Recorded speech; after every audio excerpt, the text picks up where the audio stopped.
प्यारे विद्यार्थियों, गुरुस्वामी नाटक का जो हम प्रथम अंक का अध्ययन कर रहे थे, जो हमने कल पढ़ा था उसे आगे आज पढ़ना शुरू करते हैं।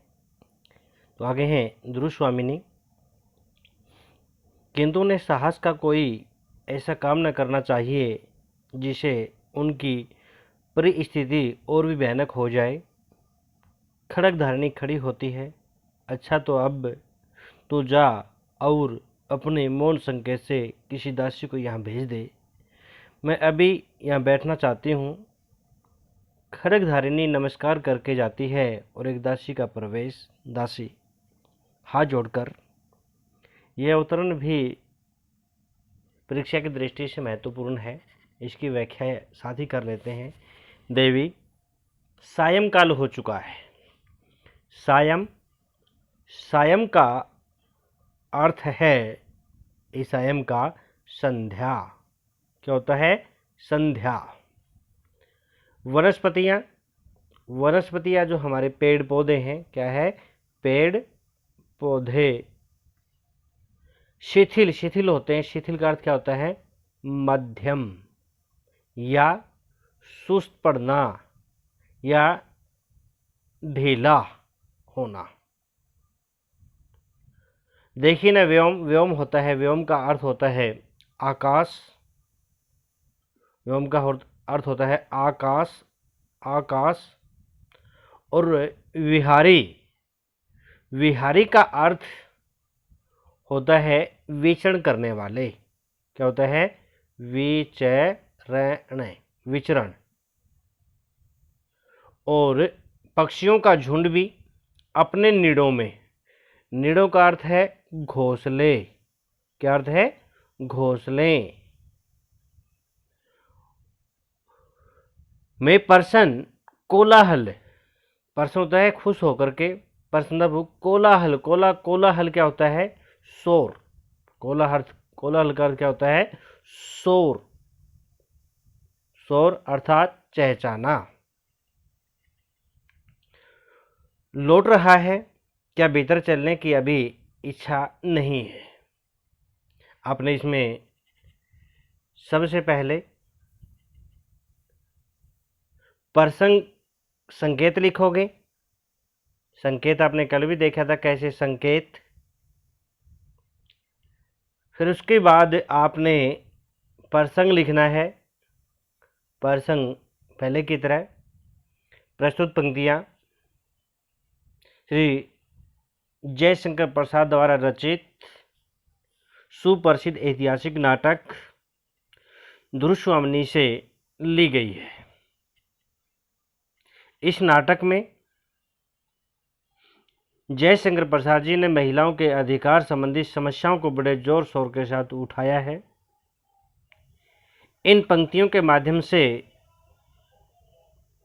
जो गुरुस्वामिनी की सेवा करने वाली दासी है, वह अपनी स्वामिनी अर्थात गुरुस्वामिनी से शिविर के अंदर जाने का आग्रह करते हुए कहती है, देवी, हे स्वामिनी, सायंकाल हो चुका है, अर्थात संध्या हो गई है, अर्थात संध्या का आगमन हो चुका है।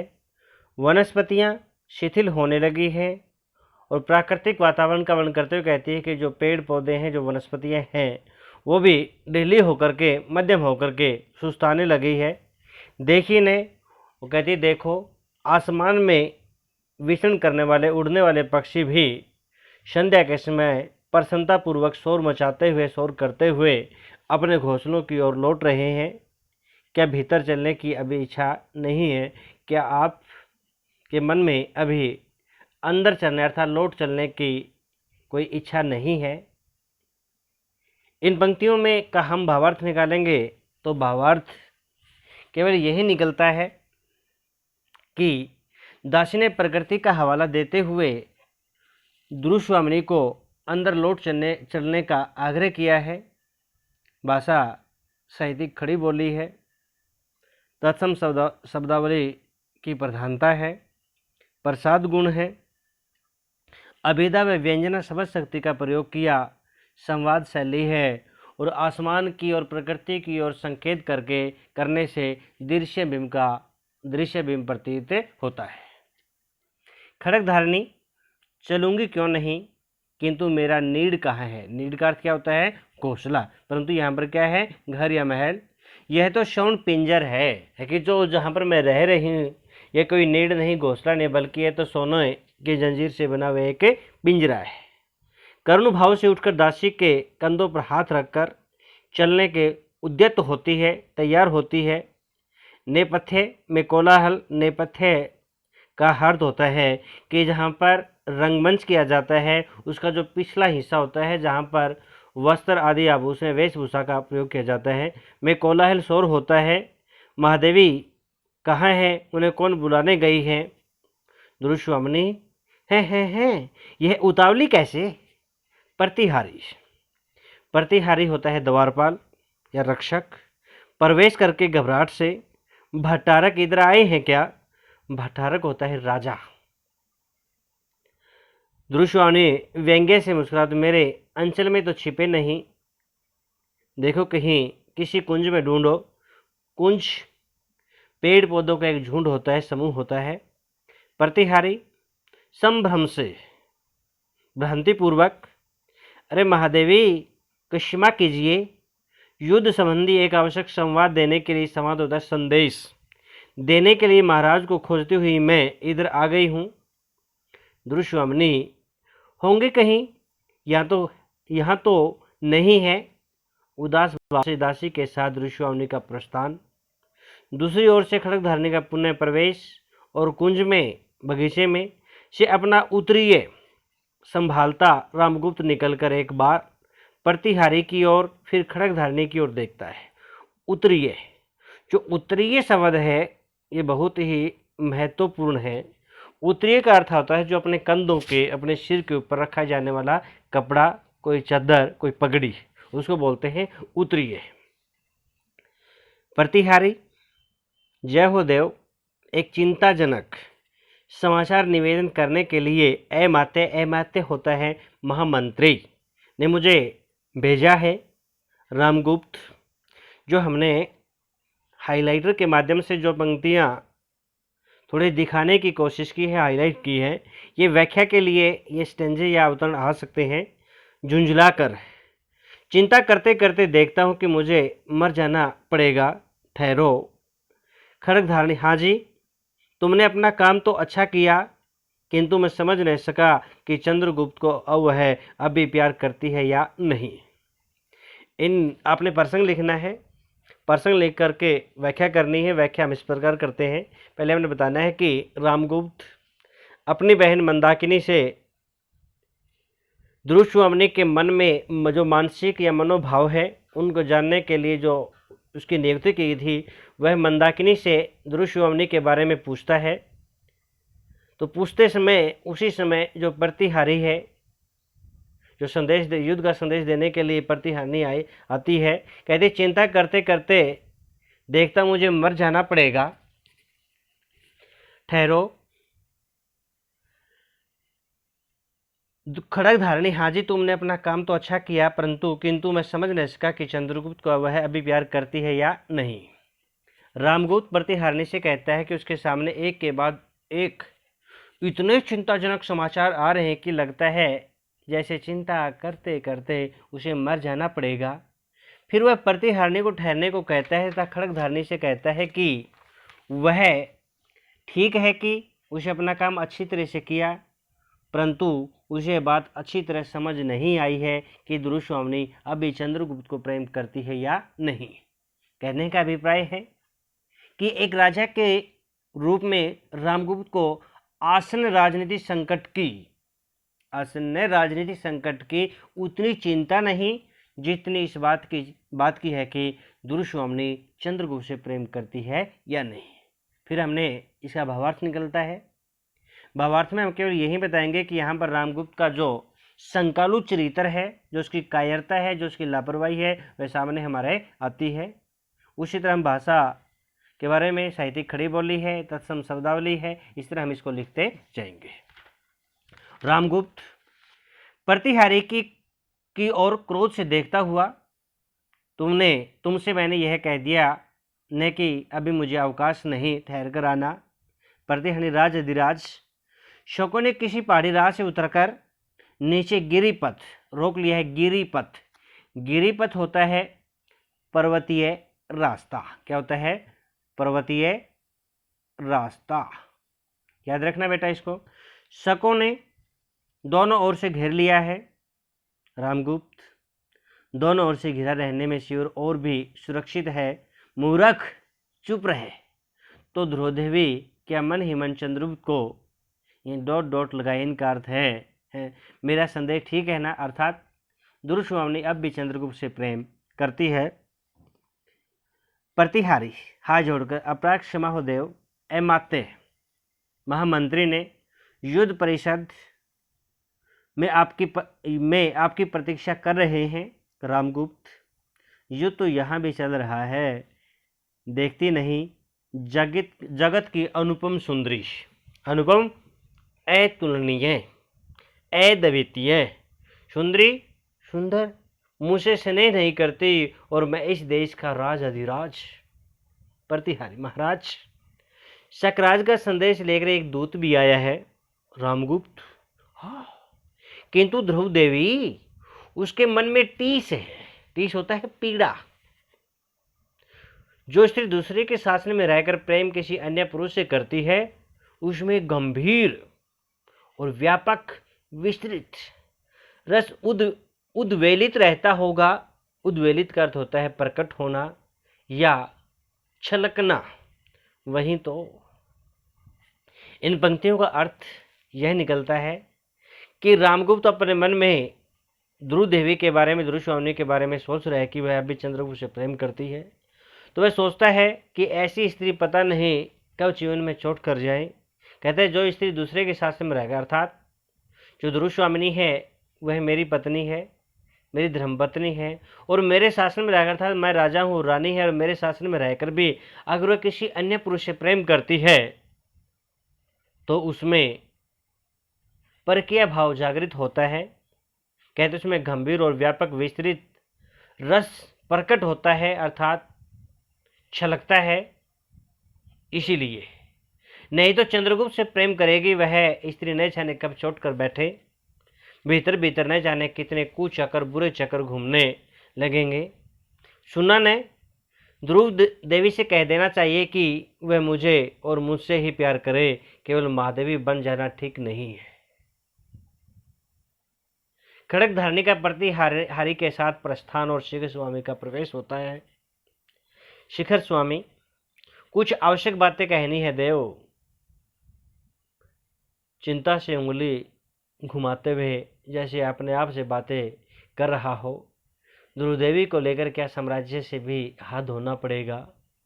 नहीं तो फिर कुछ सोचने लगता है। ठीक तो सहसा मेरी राजधानी ग्रहण कर लेने से पुरोहित, अमात्य और सेनापति लोग छिपा हुआ विद्रोह भाव रखते हैं, है न? केवल एक तुम ही मेरे विश्वास पात्र हो, समझा न? यही गिरिपथ पर्वतीय रास्ता सब झगड़ों का अंतिम निर्णय करेगा। क्यों अमात्य, जिसकी भुजाओं में बल ना हो उसके मस्तिष्क में तो कुछ होना चाहिए न? अर्थात इस अवतरण के माध्यम से हम यही जानते हैं कि जो रामगुप्त है वह कायर है, कलुषित है, पियक्कड़ है। उसने अपने राज्य की कोई चिंता नहीं, बल्कि उसने तो अपनी जो पत्नी ध्रुव देवी है उसके अन्य पुरुष से प्रेम करने की जो चिंता है, जो शंका है, वह सता रही है। शिखर स्वामी एक पत्र दे, पहले इसे पढ़ लीजिए। रामगुप्त पत्र पढ़ते पढ़ते आश्चर्य से चौंक उठता है। आश्चर्य होता है हैरानी। चौंकी मत, यह घटना ऐसी आकस्मिक है, अचानक, कि कुछ सोचने का अवसर नहीं मिला है। तो ऐसा ही, किंतु एक बार ही मेरे प्रतिकूल भी नहीं। मुझे इसकी संभावना पहले से भी थी। शिखर स्वामी इन बातों को सुनकर था, तब तो महाराज ने अवश्य कुछ सोच लिया होगा। मेघ संकुल, अब मेघों से भरे हुए घिरे हुए आकाश की तरह जिसका भविष्य घिरा हो, उसकी बुद्धि को तो बिजली के समान चमकना ही चाहिए। रामगुप्त, कह दूं, सोचा तो है मैंने, परंतु क्या तुम उसका समर्थन करोगे? शिखर स्वामी कहता है, यदि नीति युक्त हुआ तो अवश्य समर्थन करूंगा। सबके विरुद्ध रहने पर भी स्वर्गीय आर्य समुद्रगुप्त की आज्ञा के प्रतिकूल। आर्य समुद्रगुप्त ने क्या वचन दिया था कि मेरा जो छोटा पुत्र चंद्रगुप्त है वही मेरी राजगद्दी पर बैठेगा, परंतु शिखर स्वामी ने अपनी चतुराई से चाल चरकल कपट करके धोखा करके क्या है रामगुप्त को सिंहासन में बैठा दिया। नीति सिद्धांत के आधार पर ज्येष्ठ राजपुत्र अर्थात राजा का बड़ा पुत्र रामगुप्त, वह तो मैं जानता हूं, किंतु इस समय जो प्रश्न सामने आ गया है उस पर विचार करना चाहिए। तुम तो जानते हो कि मेरी इस विजय यात्रा का कोई गुप्त उद्देश्य है, उसकी सफलता भी सामने दिखाई पड़ रही है। हाँ, थोड़ा सा साहस चाहिए। वह क्या? शकदूत संधि के लिए जो प्रमाण चाहता हो उसे अस्वीकार न करना चाहिए। ऐसा करने में इस संकट के बहाने जितनी विरोधी प्रवृत्तियां हैं उन सब को हम लोग सहज में ही हटा सकेंगे। शिखर स्वामी, भविष्य के लिए यह चाहे अच्छा हो, किंतु इस समय तो हमको बहुत से विघ्नों कठिनाइयों का सामना करना पड़ेगा। रामगुप्त, तब तुम्हारी बुद्धि कब काम आवेगी? और हाँ, चंद्रगुप्त के मनोभाव का कुछ पता चला? मनोभाव था चंद्रगुप्त के मन में क्या कुछ चला हुआ है? शिखर स्वामी, कोई नई बात तो है तो नहीं? रामगुप्त, मैं देखता हूं कि मुझे पहले अपने अंतःपुर के विरोध का, राजमहल का जो विद्रोह है दमन करना होगा। ध्रुव देवी के हृदय में चंद्रगुप्त की आकांक्षा होती है, इच्छा धीरे धीरे जाग रही है। शिखर स्वामी, यह संभव नहीं, किंतु महाराज अभी आपको दूत से साक्षात प्रत्यक्ष रूप से करके उपस्थित राजनीति पर ध्यान देना चाहिए। यह एक विचित्र बात है कि प्रबल पक्ष संधि के लिए संदेश भेजे। रामगुप्त, विचित्र हो चाहे सचित्र, अमात्य का अर्थ क्या होता है? महामंत्री। तुम्हारी राजनीति निजितता इसी में है कि भीतर और बाहर के सब शत्रु एक ही चाल में परास्त हो जाएं। तो चलो दोनों प्रस्थान करते हैं। मंदाकिनी का संशक भाव से प्रवेश होता है। मंदाकिनी चारों देख करके कहती है, जब वो दोनों रामगुप्त और शिखर स्वामी चले जाते हैं, उनके जाने के बाद मंदाकिनी उनके ऊपर जो व्यंग करती है, कहती भयानक समस्या है। मूर्खों ने स्वार्थ के लिए साम्राज्य के गौरव का सर्वनाश करने का निश्चय कर लिया है। सच है, वीरता जब भागती है तब उसके पैरों से राजनीतिक छलछंद की धूल उड़ती है। ये पंक्तियां व्याख्या के लिए आ सकती है और हम इनकी व्याख्या भी करते हैं, थोड़ा थोड़ा इनका अर्थ को जानते भी हैं। कहते हैं क्या है? भयानक समस्या है। यह हम संकेत में लिखेंगे, धूल उड़ती है। प्रसंग लिखेंगे, प्रसंग उसी तरह। प्रस्तुत पंक्तियां जयशंकर प्रसाद के सुप्रसिद्ध नाटक ध्रुव स्वामी के प्रथम अंक से उद्धृत है, ली गई है।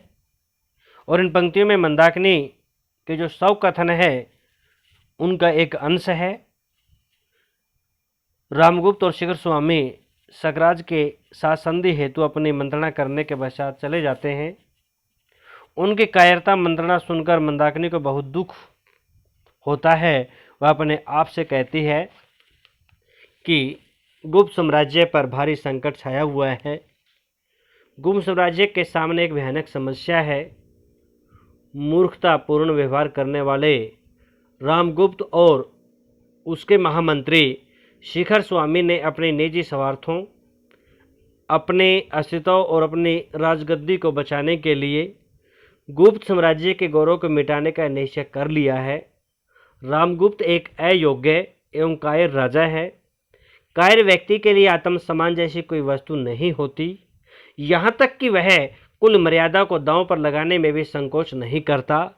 ऐसे व्यक्ति शत्रु को युद्ध में ललकारने की अपेक्षा राजनीतिक चालों से काम करने का प्रयत्न करते हैं। वे इसे कूटनीति का नाम देकर संतुष्ट हो जाते हैं। रामगुप्त सकराज से युद्ध करने की अपेक्षा दुर्श्वामिनी और चंद्रगुप्त को सकराज के दुर्ग में भेजकर बाहर और भीतर के शत्रुओं को पराजित करने की चाल कहता है। अतः वह इस प्रकार कायरतापूर्वक भागते हुए व्यक्ति को पैरों से छल कपट की धूल उड़ती हुई प्रतीत होती है, अर्थात वह युद्ध से भागने को भी अपनी राजनीतिक चाल कहता है। फिर हम इसमें भावार्थ लिखेंगे। कहते हैं इन पंक्तियों में रामगुप्त जैसे देश या राष्ट्र विरोधी तथा कायर नेता की छल कपट की नीति पर प्रकाश से डाला गया है। और यहाँ पर मंदाकिनी एक राष्ट्र गौरव के प्रति अपनी चिंता व्यक्त करती है। भाषा सहज सरल एवं साहित्यिक खड़ी बोली का प्रयोग किया हुआ है। कुछ सोचकर कुमार चंद्रगुप्त को यह सब समाचार शीघ्र ही मिलना चाहिए। गूंगी के अभिनय में महादेवी के हृदय का आवरण तनिक सा हटा है, किंतु वह थोड़ा सा संदिग्ध भाव भी कुमार के लिए कम नहीं रखता। संदिग्ध कोमल कुमार चंद्रगुप्त कितना समर्पण का भाव है उसमें ऋषि का बड़ा भाई रामगुप्त, कपटचारी रामगुप्त जी करता है इस कलुषित कलंकित मैला कुचला वातावरण से कहीं दूर विस्मृति में अपने को छिपा लूं। विस्मृति होती ही यादें, परंतु यहाँ पर मृत्यु है। पर मंदा मुझे विधाता ने क्यों बनाया सोचने लगती है। ये पंक्तियाँ भी व्याख्या के लिए महत्वपूर्ण है और परीक्षा में भी इस तरह की पंक्तियाँ पूछी जाती है। तो देखो, किंतु वह थोड़ा सा कहते हैं गूंगे अभिनय महादेवी का हृदय का आवरण तनिक सा हटा। कहने की बात है कि मंदाकिनी को रामगुप्त की कायरतापूर्ण मंत्रणा को सुनकर अत्यंत दुख होता है। वह चंद्रगुप्त और रामगुप्त चरित्र की तुलना करते हुए कहती है कि कुमार चंद्रगुप्त में कितना समर्पण का भाव है, त्याग का भाव है। उसे देखकर आश्चर्य होता है, बड़ी हैरानी होती है कि उसका बड़ा भाई रामगुप्त कितना कपटपूर्ण भाव रखता है।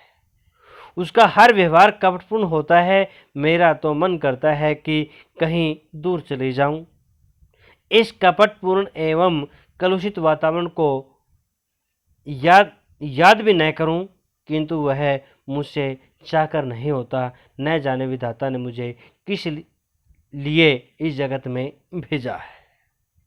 कहने की बात क्या है, नाटककार अर्थात जयशंकर प्रसाद जी ने चंद्रगुप्त और रामगुप्त के चरित्र की तुलनात्मक वर्णन यहाँ पर किया है। भाषा उसी प्रकार से लिखेंगे, सहज एवं सरल है। उसके बाद कहते नहीं, मुझे हृदय कठोर करके अपने कर्तव्य करने के लिए यहाँ रुकना होगा, न्याय का दुर्बल पक्ष ग्रहण करना होगा। और गाती है, क्या है, गीत गाती है, यह कसक यह पीड़ा अरे आंसू सहजा। कहती है यह कसक अर्थात जो मेरी पीड़ा है, कहते हैं अरे आंसू, जो पीड़ा के कारण आंसू निकलते हैं, कहते हैं मेरा हृदय जो मेरा मन है, कहते हैं उनको सह ले। बनकर विनम्र, विनम्र नम्र कोमल, अभिमान घमंड मुझे मेरा आश्रितव सता दायित्व बता जा, रह जा बन प्रेम छलक कोने कोने, अपनी नीरव निरर्थार्थ शोर रहित गाथा कह जा। करुणा बन दुखिया वसुधा पर शीतलता फैलाता बह जा। मंदाकिनी यह गीत गाने के बाद प्रस्थान करती है। दुर्श्वामिनी का उदास भाव से धीरे धीरे प्रवेश। पीछे एक परिचारिका पान का डिब्बा और दूसरी चमर लिए आती है।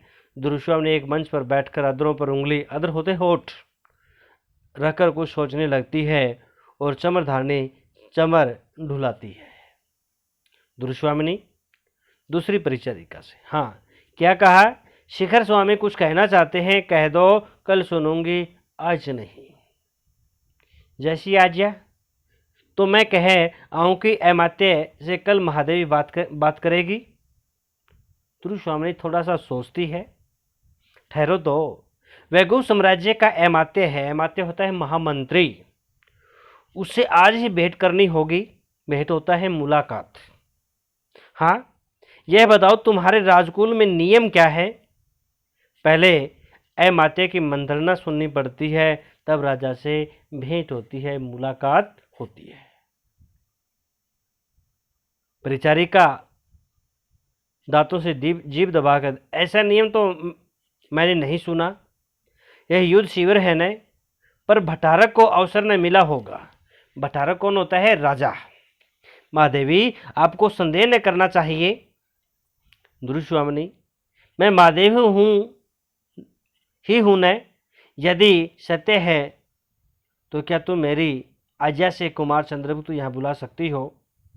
मैं चाहती हूँ कि अमात्य के साथ ही कुमार से कुछ बातें कर लूँ। परिचारिका जो उसकी सेवा में लगी हुई थी, क्षमा कीजिए, इसके लिए तो पहले अमात्य से पूछना होगा। अमात्य कौन है? महामंत्री। कौन है? शिखर स्वामी।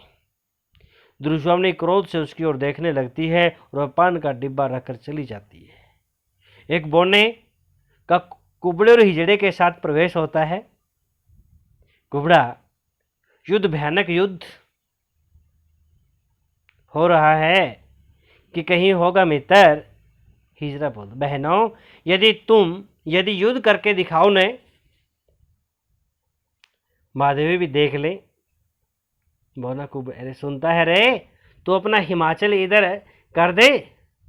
अर्थात कुबड़े के जो कुब निकला हुआ था उसको हिमाचल बोलता है। मैं दिग संसार पे विजय करने के लिए कुबेर पर्वत पर चढ़ाई करूंगा। उसकी कुबड़ दबाता है और कुबड़ा अपने घुटनों और हाथों के बल बैठ जाता है। हिजड़ा कुबड़े की पीठ पर बैठता है। बोना एक मोरछल होता है वैसे पंखा, जिसके बांस की डंडी लगी होती है ना, लकड़ी लगी होती है, वो उसको बोलते हैं मोरछल, जो ढुला जाता है। तलवार की तरह उसे घुमाने लगता है। अरे यह तो मैं हूं, नल कभू कुबर की वधू।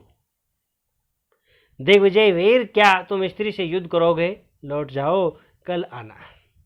मेरे ससुर और आर्यपुत्र दोनों ही उर्वशी और रंभा के अभिसार के से अभी नहीं आए हैं। कुछ आज ही तो युद्ध करने का शुभ मुहूर्त नहीं है। बोना मोरछल से पटा घुमाता हुआ, नहीं आज ही युद्ध होगा। तुम स्त्री नहीं हो, तुम्हारी उंगलियां तो मेरी तलवार से अधिक से चल रही। कुबड़ तुम्हारे नीचे है, तब मैं कैसे मान लूं कि तुम न तो नल कुबर हो और न कुबेर। तुम्हारे वस्त्रों से मैं धोखा न खाऊंगा। तुम पुरुष हो, युद्ध करो। हिजड़ा उसी तरह मटकते हुए, जैसे हिजड़ा मटकता है ना बच्चे, वैसे ही यहाँ पर अभिनय करता है। अरे मैं स्त्री हूँ बहनों, कोई मुझसे ब्याह भले कर सकता है, लड़ाई मैं क्या जानूं। दासी के साथ शिखर स्वामी का प्रवेश होता है और इसे आगे का अध्ययन हमें कल करते हैं।